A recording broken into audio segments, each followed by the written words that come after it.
Hello बच्चों, welcome back to education solution. आज हम लोग क्लास 9 का एक नया चैप्टर पढ़ेंगे जो है आपका चैप्टर 6 संख्याओं में भी है खेल। ठीक है, वहां से हम प्रश्नावली 6.2 हल करेंगे। तो चलिए स्टार्ट करते हैं। तो आपका जो पहला प्रश्न है, तो यहाँ पे बहुत सारे नियम है जो कि मैं जैसे जैसे प्रश्नावली को हल कराऊंगी आपको बताते जाऊंगी, तो आप उसको नोट करके लिखेंगे। ठीक है, तो आपका जो पहला प्रश्न है पेज नंबर आपका 123 में क्लास 9 का। तो निम्नलिखित में से कौन सी संख्या है 5 और 10 की गुणज है। ठीक है, 5 और 10 की गुणज, ये जो चैप्टर है आपका जो विभाज्यता का जो नियम है उससे है। जैसे कि कौन सी संख्या 3 से विभाज्य होगा, सबका नियम है 5 से 10 से। यहाँ जैसे 5 और 10 की गुणज हमको देखना है। तो जो संख्याएं दिए हैं वो है, तो देखिए बच्चों हमको क्या करना है, 5 और 10 की कौन सा गुणज है उसको देखना है। ये संख्याएं दिया है। ठीक है, तो हम क्या करेंगे, पहले 5 की जो गुणज है, 5 की गुणज कौन सी संख्याएं देखेंगे। तो 5 की गुणज के लिए जिसके इकाई अंक में 0 और 5 होगा। ठीक है, क्या होगा, जिस संख्या की इकाई अंक में 0 और 5 होगा वो क्या होगा, 5 का गुणज होगा। तो देख लेते हैं कौन सी संख्या में इकाई अंक में 0 और 5 है।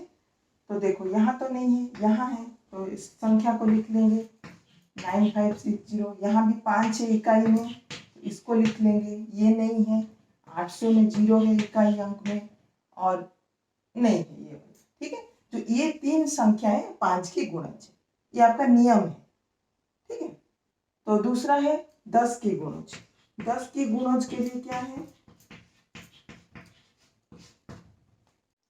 अब देखेंगे हम लोग 10 की गुणज क्या है। 10 की गुणज के लिए जिस संख्या की इकाई अंक में 0 होगा वो 10 का गुणज होगा। ठीक है, इकाई अंक में क्या होना है, 0 होना है। ठीक है, तो कहाँ कहाँ 0 है, ये देखिए आपका 9, 5, 6 0 है और 8 0। ये 2 संख्या है जो कि आपका 10 का गुणज है। ठीक है, चलिए नेक्स्ट वाला देखो। देखो बच्चों आपका जो दूसरा प्रश्न दिया है, 2 अंकों वाली एक ऐसी संख्या जो 3 से विभाज्य है, इकाई अंक 8 हो तो दहाई क्या क्या हो सकता है। ठीक है, तो बच्चों आपका जो इकाई में क्या दिया है, इकाई में आपका दिया है, इकाई में 8 दिया है। तो दहाई में क्या क्या हो सकता है, तो मान लो हम दहाई लेंगे, मान लो दहाई है आपका 1। तो संख्या क्या बन गया आपका, जो संख्या बन गया A8। ठीक है, और क्या पूछा है इसमें, एक ऐसी संख्या जो 3 से विभाज्य है। 3 से विभाज्य के लिए उसका नियम क्या है, इन दोनों का जो जोड़ है जो आएगा वो भी 3 से विभाज्य होना चाहिए।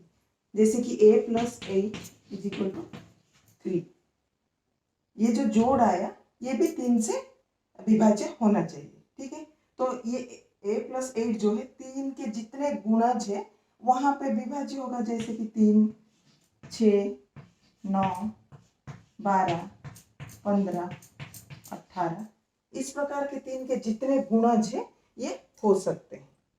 तो अब हम देखेंगे, मान लो हम क्या करेंगे, इसका जोड़ a + 8 = मान लो हम 3 लेते हैं। तो क्या होता है, a का मान क्या आ रहा है, देखो a = ये 3 - 8 जो कि -5। तो यहाँ पे -5 जो ऋणात्मक मान यहाँ नहीं होगा, तो ये वाला आपका, क्योंकि ये ऋणात्मक मान में आया, ये नहीं हो सकता। ठीक है, दहाई में ये वाला मान आपका नहीं हो सकता है। ये जो जोड़ हम 3 लिए ये नहीं हो सकता है।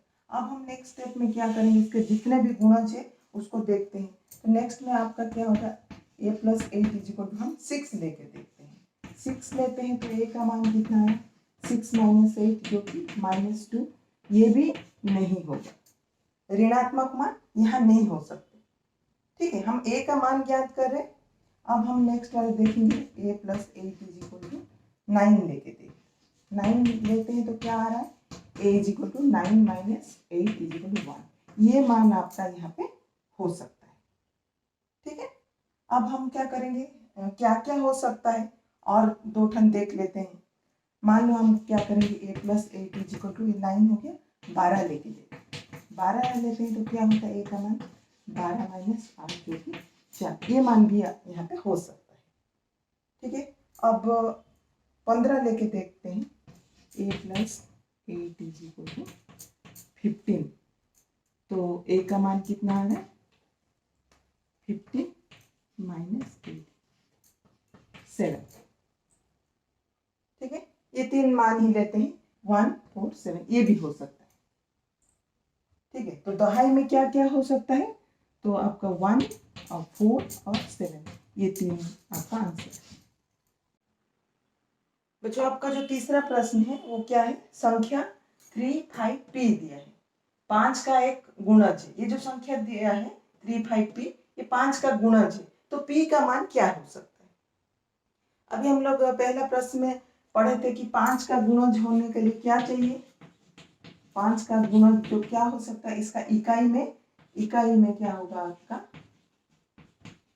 या तो 0 होगा या 0.5 है कि नहीं। तो हम क्या करेंगे, p इज इक्वल टू 0 या p इज इक्वल टू 5, ये दोनों हो सकता है। ठीक है, तभी ये क्या होगा, 5 का एक ये जो संख्या गुणज होगा। इतना ही आपका आंसर है। ठीक है, चलिए नेक्स्ट वाला आपका चौथा प्रश्न है, 6a 3b दिया है, एक संख्या है, ये संख्या क्या है, 9 से विभाजित संख्या है, तो a और b का मान आपको ज्ञात करना है। ठीक है, तो जो संख्या 9 से विभाजित है उनका जोड़ भी, संख्याओं का जोड़ भी 9 का एक गुणज होना चाहिए। मतलब क्या है, अगर आप इन सबको जोड़ोगे, ये जो जोड़ के बाद जो संख्या आएगा वो 9 का गुणज होगा, मतलब 9 18 27 36, ये सब के द्वारा ये विभाजित होगा। तो अब देखो ये क्या हो गया, इसको एक समीकरण जैसे बना लेते हैं, 9 प्लस a प्लस b। ये 9 से कब विभाजित होगा, ये तो 9 से विभाजित हो रहा है, लेकिन a प्लस बी एक इक्वल 9, इस प्रकार हमारा एक समीकरण जैसे बन रहा है। तो a प्लस बी इक्वल, मान लो हम 9 लेते हैं, 9 बोलने से क्या होगा, ये 9 का कोई भी गुणज हम लिए, पहले हम क्या किए, इसको 9 लिए, मतलब क्या है, a इज इक्वल टू 0 हो सकता है और b इज इक्वल टू 9, तभी 0 और 9 को जोड़ोगे तो ये 9 होगा। ठीक है, अब नेक्स्ट उसका जो 9 का गुणज, a का मान जो है आपका 1 और b का मान जो है आपका 8, तभी इन दोनों का जोड़ क्या होगा, 9 होगा। वैसे हम लेते हैं a इक्वल टू, मान लो 2 लेंगे तो b हो जाएगा फिर 7। सेम इसी प्रकार a इक्वल टू मान लो 3 लिए तो b इक्वल टू क्या होगा आपका 6। a इक्वल टू लेंगे 4 तो b होगा 5। अगर a आपका हुआ 5 तो b होगा आपका 4, a हुआ 6 तो b होगा 3। तभी दोनों का जोड़ क्या आ रहा है, 9 आ रहा है। तो a अगर आपका होगा 7 तो b होगा 2, a 8 तो b होगा 1, a 9 तो b होगा 0। ठीक है, ये सब संभावित है। ठीक है, क्योंकि इन दोनों का जोड़ क्या है, 9 आ रहा है। तो a प्लस बी का जो जोड़ है, जो 9 का जो गुणज है, यहाँ पे हम लोग देखें कि a 0 जब होता है b 9, इस प्रकार हम a 9 b 0 तक ले सकते हैं। यहाँ पे क्या होगा, जब a का मान 9 और b का मान जब 9 होता है, a plus B is equal to 18, ये मान भी आपका संभव है। लेकिन a plus B is equal to 27 ये नहीं हो सकता, और इसका तीसरा गुणज है तो ये नहीं हो सकता, क्योंकि इसमें फिर क्या होगा, कोई a या b कोई संख्या 2 संख्या वाली हो जाएगी। ठीक है, जो कि यहाँ पे हम लोग देखें क्या, एक एक संख्या 0 से 9 तक संभव है, उसके आगे संभव नहीं, तो ये वाला आपका नहीं होगा। तो आपका उत्तर क्या होगा, यहाँ पे जैसे दिया है संख्या क्या है, ए और बी क्या है, तो ए और बी आपका जो है, ए और बी 0 से लेके 9 तक हो सकता है। ठीक है, ए और बी का मान क्या हो सकता है, 0 से लेके 9 तक कोई सा भी मान हो सकता है। ठीक है, आपका ए जो है 0 से 9 तक और बी जो है 0 से 9 तक।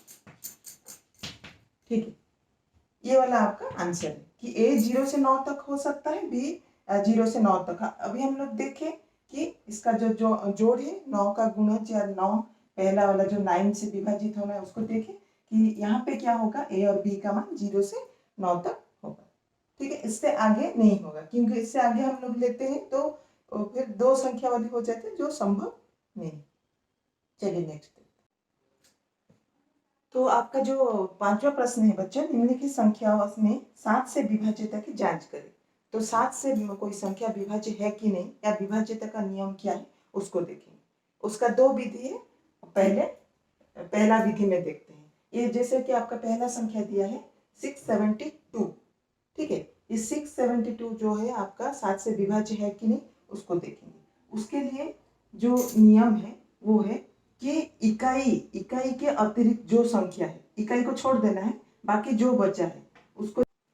तो ये वाला नियम है, इकाई के अतिरिक्त संख्या माइनस इकाई गुणित 2। तो इकाई के अतिरिक्त क्या है, इकाई ये है, अतिरिक्त में क्या है 67, माइनस इकाई में क्या है 2 गुणित 2। पहला स्टेप में आपको इसको करना है। ठीक है, ये क्या आ रहा है 67 माइनस 4 जो कि आपका 63। इसी का ही दूसरा स्टेप है, सेकंड स्टेप में आपको क्या करना है, ये 63 आया तो इसमें भी इकाई के अतिरिक्त, इकाई में 3 है और अतिरिक्त में क्या है 6 माइनस यहाँ पे 3 गुणित 2। नेक्स्ट स्टेप में भी आप इसी को करना है, इकाई के अतिरिक्त जो संख्या है उसको लिखना है, माइनस इकाई में जो बच गया आपका, इकाई के अतिरिक्त में क्या करना है जो संख्या है आपका। ठीक है, इकाई में 3 है और यहाँ पे जो बच गया 6 है, माइनस इकाई गुणित 2। तो क्या आ रहा है 6 माइनस 6। अगर ये 0 आ रहा है तो ये 7 से विभाज्य है। ठीक है, अगर इसका 0 आ रहा है तो ये 7 से विभाज्य है। तो ये जो संख्या है आपका 672 7 से विभाज्य। एक जो आपका विधि है ये वाला है। दूसरा विधि में आपको देखेंगे कैसे करते हैं। आपका दूसरा विधि है बच्चों, मान लो ये ABC है। ठीक है, 3 संख्या है, 3 संख्या वाली ये है ABC है। तो ABC के लिए ये वाला आपका एक सूत्र है 2A + 3B + C = 7। जो 7 का गुणज होगा, मतलब ये जो सूत्र है अगर हम A B C का मान डालेंगे, अगर उसका जो रिजल्ट है वो 7 का गुणज आता है तभी वो संख्या 7 से विभाजित है। ठीक है, यहाँ पे हम क्या लेंगे, A को 7 लेंगे, लिख लेते हैं A = 6 है, B = 7 और C है आपका 2। इस सूत्र में डालेंगे 2 × 6 + 3 × 7 + 2 = ये 7 का गुणज जाना है, कितना आ रहा है ये देखो 6 दूनी 12 है, 21 + 2 जो कि आपका आएगा 2 3 4 5 35। ठीक है, 35 जो है वो 7 का गुणज है। ठीक है, इसीलिए ये 672 जो है वो 7 से विभाज्य है।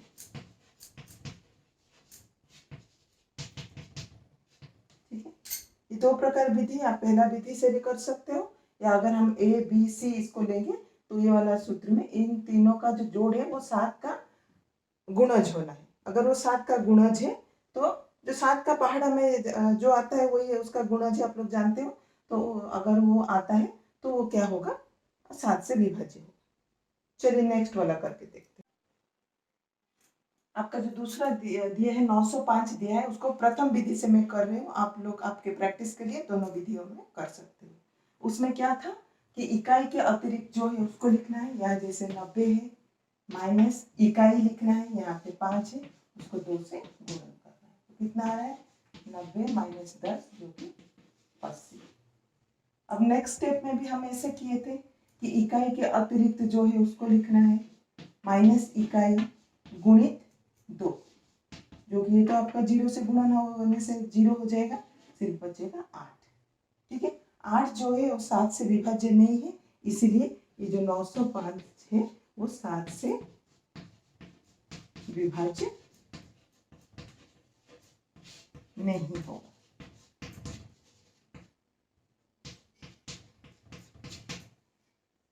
चलिए नेक्स्ट वाला करके देखते हैं। वही प्रोसीजर है आपका, इकाई के अतिरिक्त जो है आपको लिख लोगे, यहाँ पे 220 है और इकाई में आपका 5 है गुणित 2, कितना आ रहा है 220 माइनस 10 जो कि 210।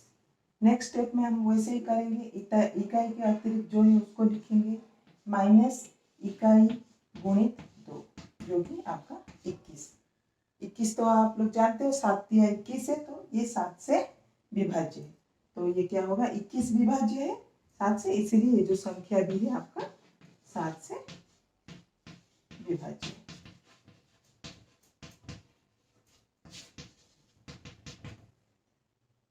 चलिए नेक्स्ट वाला आपका तीसरा प्रश्न ये दिया है बच्चों 9751, इसका भी वही है, इकाई को छोड़ के बाकी लिखना है माइनस इकाई गुणित 2, तो क्या आ रहा है 975 माइनस 2 जो कि 973। नेक्स्ट स्टेप में भी आपको ऐसे ही करना है 97 माइनस 3 गुणित 2, 97 माइनस 6 जो कि 91। इसमें आपको नेक्स्ट स्टेप में भी करना है, सेम प्रोसीजर है, जैसे कि 9 माइनस 1 इंटू 2, 9 माइनस 7 जो कि 9 माइनस 2 जो कि 7। ठीक है, तो यहाँ पे क्या 7 आ रहा है, तो ये 7 जो है 7 का 7 एकम 7 है, 7 का गुणज है, तो ये जो संख्या है आपका 9751 ये 7 से विभाज्य है। बस इसमें इतना है कि और एक स्टेप आपको करना है 91 के बाद, फिर आपको ये इकाई के अतिरिक्त जो है सेम प्रोसीजर में आपको करना है, जो कि आपका 7 आ रहा है और 7 जो है 7 से विभाज्य। ओके, चलिए तो बच्चों आपका जो 6th वाला प्रश्न है वो क्या है 11 से विभाज्यता की जांच करें। ठीक है, निम्नलिखित संख्याओं में 11 से विभाज्यता की जांच करें। तो आपका संख्या दिया है 913, ठीक है 987, 3729, 198। उसके लिए एक सूत्र आप पहले लिख लो कि विषम स्थानों पर अंकों का योग, ठीक है, विषम स्थानों पर अंकों का योग माइनस सम स्थानों पर अंकों का योग, ये आपका सूत्र है। ठीक है, जैसे कि आप देखिए आपका पहला 913 है, तो इसको हम लोग पहला स्थान लेंगे 1 2 3, तो इसमें विषम स्थान कौन सा है 1 और 3, और सम स्थान जो है क्या है 2 है, तो यहाँ पे एक और पहला जो है और तीसरा जो है वो विषम अंकों का स्थान है, और दूसरा वाला जो है सम। ठीक है, अब इसमें हम क्या करेंगे देखेंगे किस प्रकार किया जाता है। संख्या है 913 और आपका सूत्र है विषम स्थानों पर अंकों का योग। तो विषम स्थान में आपका क्या क्या अंक है 3 + 9। ठीक है, आपको याद रहा, इसको आपको पहला लेना है, ये इसको दूसरा और इसको तीसरा, तो हम क्या किए पहला और तीसरा का जोड़ किए -1 जो कि सम स्थानों का योग है, यहाँ पे एक ही है इसलिए एक, तो ये क्या होगा 12 - 1 11, 11 जो है 11 से विभाज्य है, इसलिए ये क्या है ये जो संख्या है 913 ये 11 से विभाज्य होगा। ठीक है, 913 11 से विभाज्य होगा। ठीक है, आपको क्या करना है, इस सूत्र में डालना है। अगर वो 11 या 11 से विभाज्य है वो संख्या, तब ये वाला संख्या क्या होगा, 11 से। तो आपका जो दूसरा प्रश्न दिया है वो 987 दिया है। 987 में ये भी ऐसे ही है, क्या है, विषम संख्याओं का अंकों का योग में क्या आ रहा है, 9 + 7 आ रहा है, माइनस सम में आ रहा है 8, तो ये 16 - 8 जो कि आपका 8, क्योंकि 8 जो है वो 11 का गुणज नहीं है या 11 से विभाज्य नहीं है, इसलिए ये संख्या भी क्या होगा, 11 से विभाज्य नहीं होगा, विभाज्यता वाला संख्या नहीं है 11 से। तो ये आपका 987 जो है 11 से विभाज्य नहीं होगा। ठीक है, अब देखेंगे तीसरा वाला 3729, इसमें 1 2 3 4 है। तो आपका जो विषम संख्या कौन सा है, 9 + 7, इसका जोड़ माइनस सम में 2 संख्या है, 2 + 3, तो ये देखो 16 - 5 11, क्योंकि 11 से विभाज्य है, तो ये वाला संख्या जो है आपका 11 से विभाज्य होगा। ठीक है, आप लोग लिख लेना 3729 जो है 11 से विभाज्य होगा।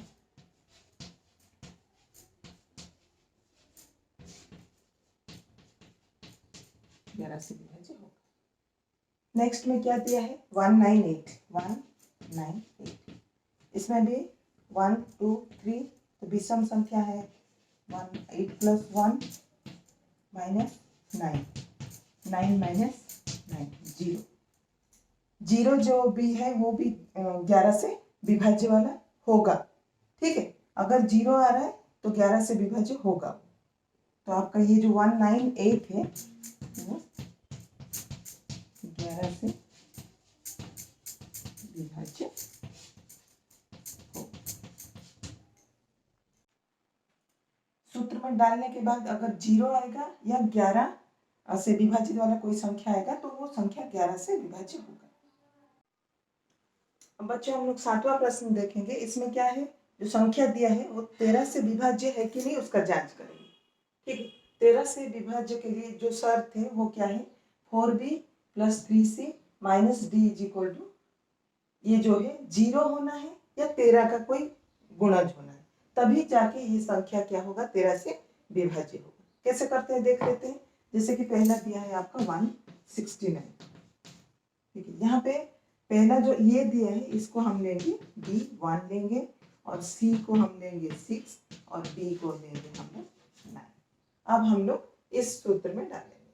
ठीक है, क्या है, 4 × b 1 है आपका, 3 × c में आपका 6 है, -9, कितना आ रहा है, 4 18, जो आपका 22 - 9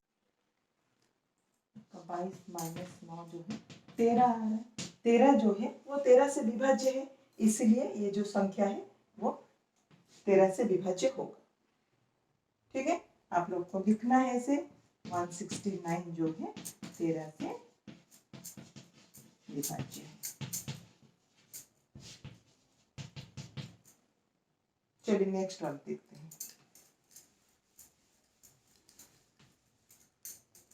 दूसरा में आपका क्या है, दूसरा पॉइंट में आपका है 2197। तो इसको भी हम लोग, तो आपका जो संख्या है 2197, 4 संख्या है। जब जहाँ पे 4 संख्या रहता है उसमें जो नियम है, नियम के अनुसार पहला संख्या को a लेते हैं। ठीक है, पहला क्या लेंगे, a = आपका 2, b = 1, c = 9, और d = आपका 7। और यहाँ पे जो 4 संख्या में जो सूत्र है वो ये है। जब बच्चों चारों संख्या रहता है, 4 संख्या रहता है, तो पहला को a लेते हैं, दूसरा आपका b है, तीसरा c है और d है। और इसमें जो शर्त है उसके अनुसार क्या है, a + 4b + 3c - d = 0 या 13 का कोई गुणज होना है। अब देखते हैं हम लोग, उस सूत्र में डाल के, तो यहाँ पे 2 + 4 × 1 + 3 × 9 - 7 कितना हो रहा है ये? हाँ, 2 + 4 27 माइनस करने से आ रहा है 26। 26 जो है वो 13 का गुणज है। 26 क्या है? 13 का गुणज है। 13 दूनी आपका 26 है। तो इसीलिए ये वाला जो संख्या है वो क्या है? 13 से विभाजित, ये विभाजित होगा। चलिए नेक्स्ट वाला तीसरा प्रश्न देखते हैं। तीसरा में भी वही है, 4 संख्या है, 3 1 4 6 है। इसको भी सूत्र में डाल लेते हैं। ए में ए होगा आपका 3 + 4 × बी में होगा 1 + सी में होगा आपका 4 - डी में होगा आपका 6। तो जब इसको भी हल करोगे आप लोग 3 + 4 6 कितना आएगा? इसको हल करने से कितना आ रहा है? 13 आ रहा है। तो ये जो 13 है ये तो 13 से विभाजित है, तो संख्या भी 13 से विभाजित होगा। ठीक है, ये भी आपका विभाजित होगा संख्या। आप लोग को लिखना है 3 1 4 6 जो है 13 से विभाज्य होगा। बच्चों आपका जो चौथा प्रश्न है वो 5280 है, 4 संख्या वाला है, तो सूत्र भी यही रहेगा। तो सूत्र में मैं लिख ली हूँ, जैसे कि ए आपका है 5 + 4 × बी में 2 है + 3 × सी में आपका 8 है और डी आपका 0। ठीक है, जब इसको हल करेंगे तो कितना आ रहा है? 37। तो आप जानते हो 37 जो है वो 13 से विभाज्य नहीं है, इसलिए क्या होगा? ये वाला संख्या 13 से विभाज्य नहीं होगा। ये 37 जो है आपका 13 से विभाज्य नहीं है, विभाज्य नहीं है, इसलिए क्या है? ये जो संख्या है 5280 ये भी नहीं होगा, 13 से विभाज्य नहीं होगा। यहाँ पे आपका जो प्रश्नावली 6.2 है वो कंप्लीट हो गया है। ठीक है, अगर वीडियो आपको अच्छा लगा होगा लाइक कर देना, नहीं हो तो सब्सक्राइब कर देना। नेक्स्ट चैप्टर के साथ आएंगे। Till then, thank you for watching, bye.